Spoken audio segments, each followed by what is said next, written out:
But this is what auspiciousness is, that you feel it from your heart, which is awakened. The heart must be awakened. In the heart resides the spirit,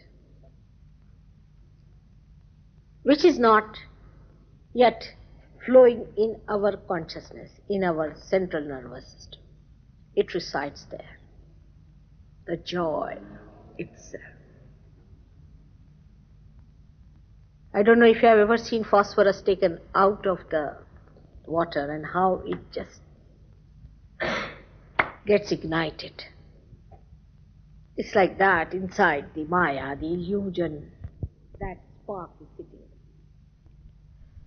And when this Kundalini rises and touches that spark, it starts emitting its joy, its auspiciousness. Unless and until you have that within you, you cannot feel the auspiciousness of others. Take a coconut, for example. Put it the other way around, you won't get vibrations. If you put it this way, the coconut coming up, you will get more vibrations. There are certain coconuts who give you very good vibrations, some give horrible ones. And you know, human beings also have coconuts.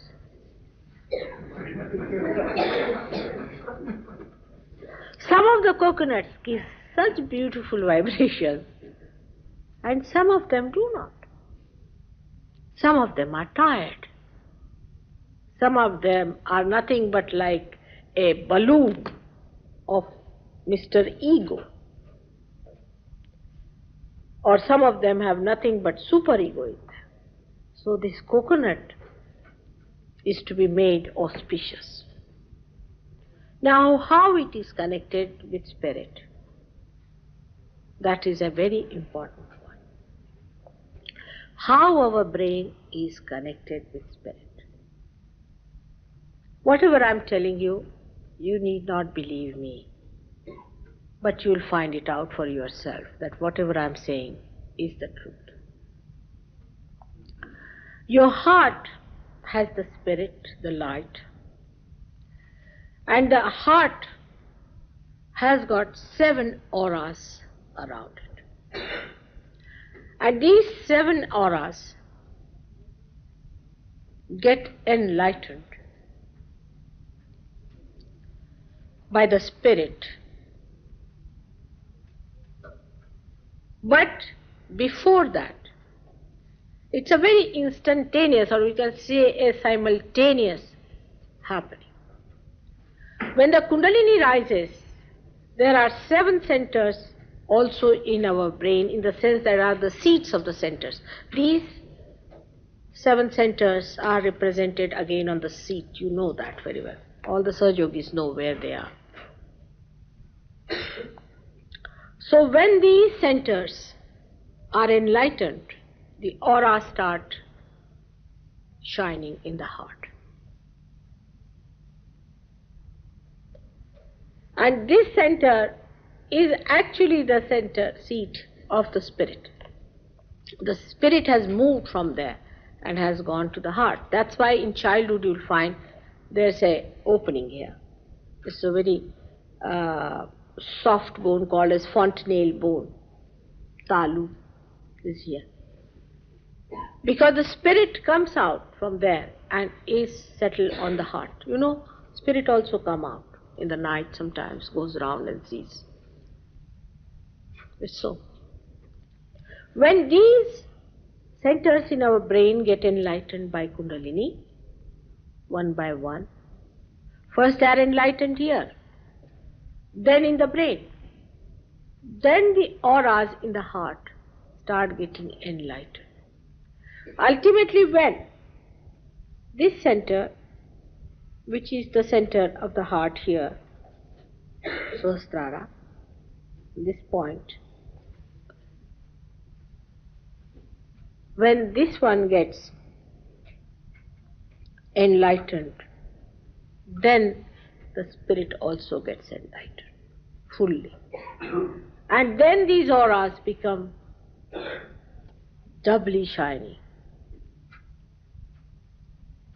then the auspiciousness is in many dimensions starts expressing itself. But to keep that light on, one has to keep the Kundalini over here.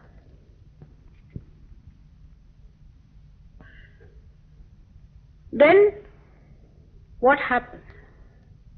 Then we are ruled by our heart's indication than by our brain. How? Because the heart has the spirit which emits vibration. It is not the brain. And you depend on your vibratory awareness after realization. The more you depend on your vibratory awareness, the more you use your heart, your spirit, not your brain. The more you use your brain, again you go down. Because it is taken over now by the spirit. For example, after realization, when you start thinking about it, people can think of anything. I can tell you, I've had such experiences that they would think that why Mataji is wearing a sari like this. Even to this extent, you see, they can do. But if you can just leave your heart to work it out and don't think, because you are in thoughtless awareness after realization. If you try to maintain that state, pay attention to your heart and let your spirit emit itself,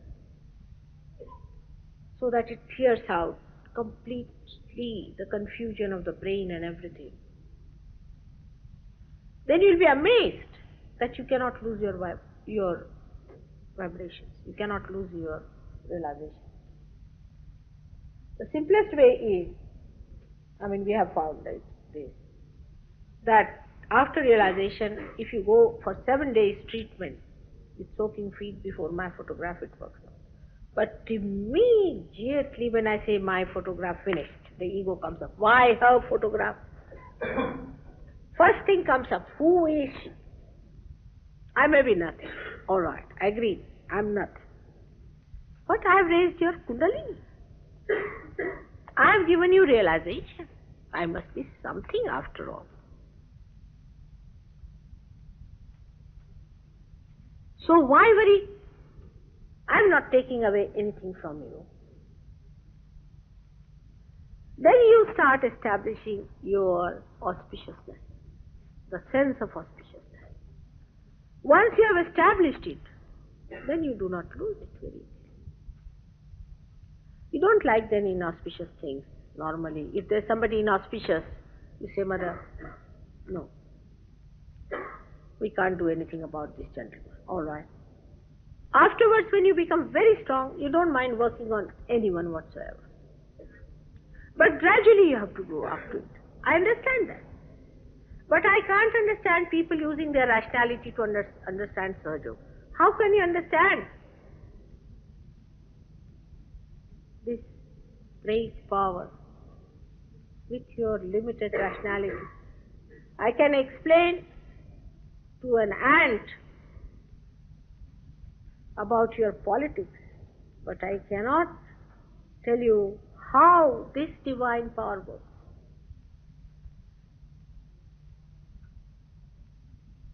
One day he asked me, Jamel, numerically,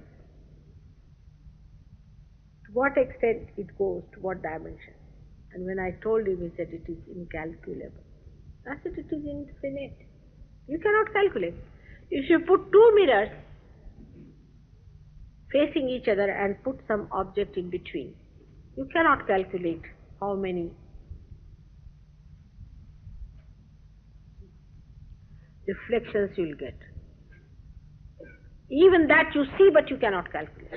But here I am talking about something that does that, which creates this.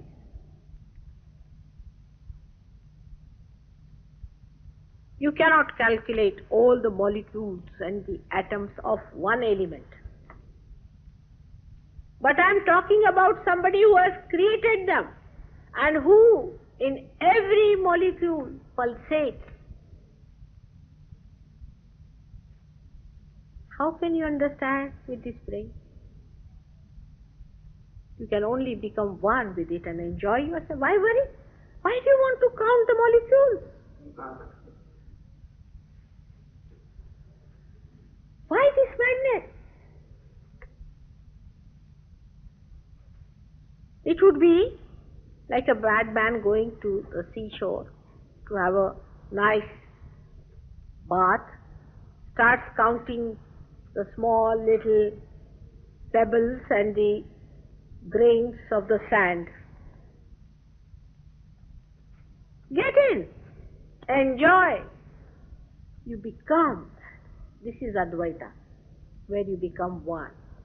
All religions teach Advaita. Advaita means where there is not the other, Ananya. You become one with that. With the whole ocean you become one. A drop becomes the ocean. All the powers of the oceans are there for the drop. That's what it is.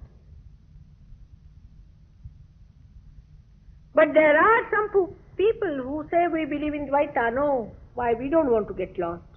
And you are not lost. You become the whole. But they want to keep their small limitations, you see. Now what is that small limitation they want to keep? It's called as Mr. Ego.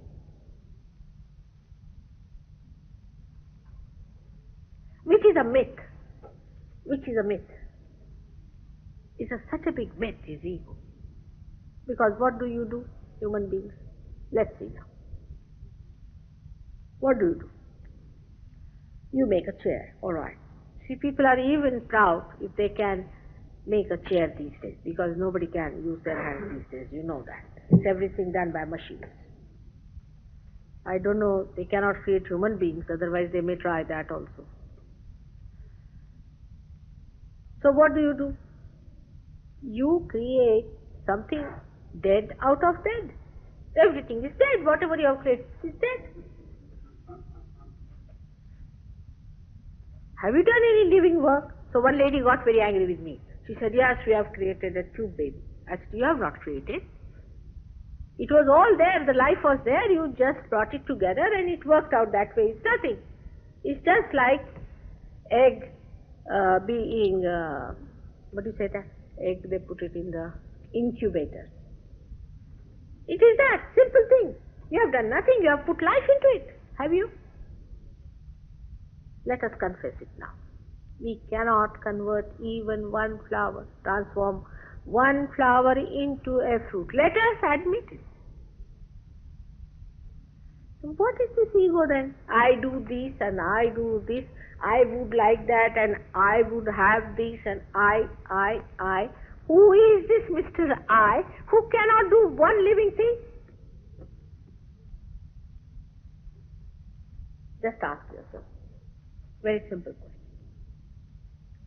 So, to reach a conclusion, it's a myth. We do not do anything. As at many times I have told you that some people going by train put all their luggage on their head. So they said, why are you carrying so much luggage on your head? They said, because we want to reduce the weight of the train.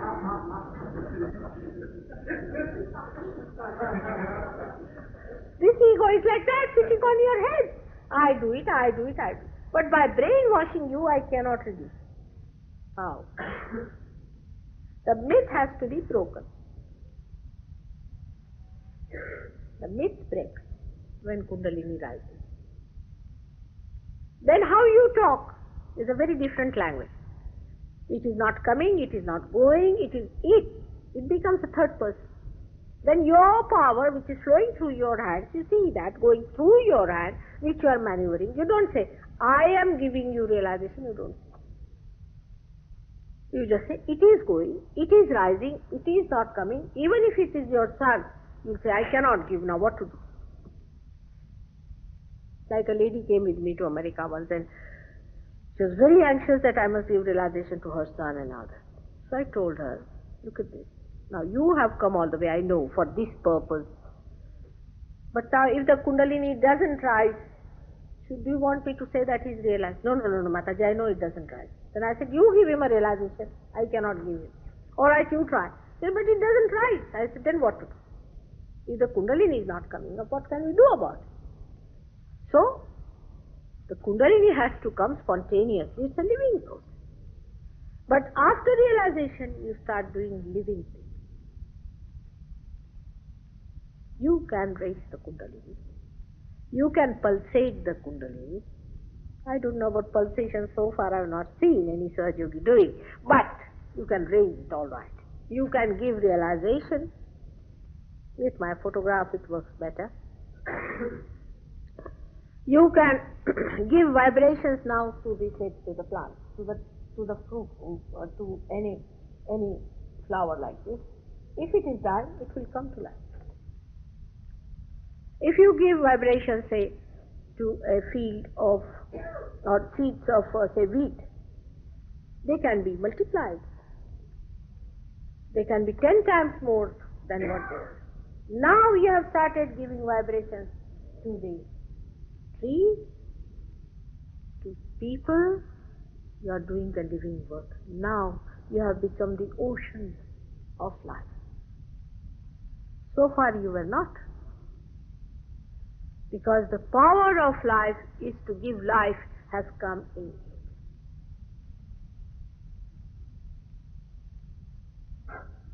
Now you are living.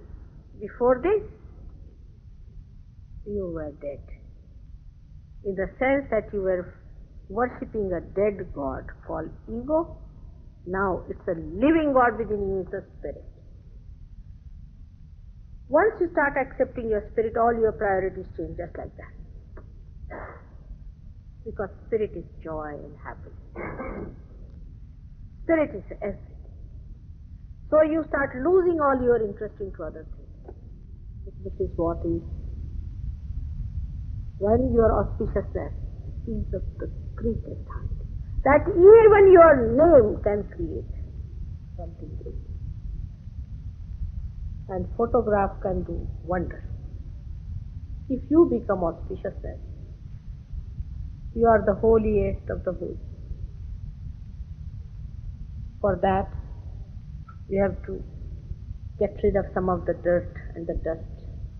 You have to get rid of some of the false notions we have and the myths of being. Some people have a myth that they are guilty, and some people, as I told you, have so many myths. But for giving up, this Kundalini works out. You allow her to work it out. That's all. It works. May God bless.